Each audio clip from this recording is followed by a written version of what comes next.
আমি মুক্তিযুদ্ধ দেখিনি, কিন্তু আমি পদ্মা সেতুর উদ্বোধন দেখেছি। বনের মতো হবে আনন্দ।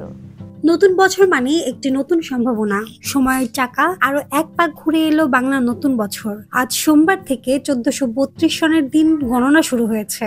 নতুন বছর সবার প্রার্থনা, পুরনো বছরের ব্যর্থতার গ্লানি ভুলে নতুন উদ্যমে দেশ গড়ে উঠবে।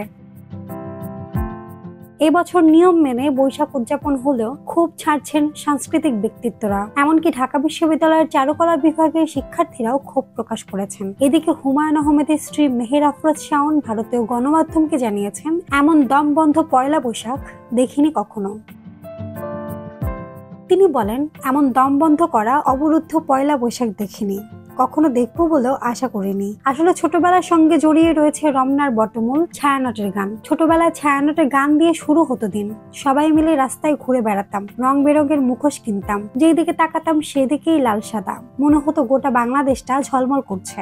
ঝলমলে শহরে পয়লা বৈশাখ উদযাপন এমন হবে সেটা ভাবিনি।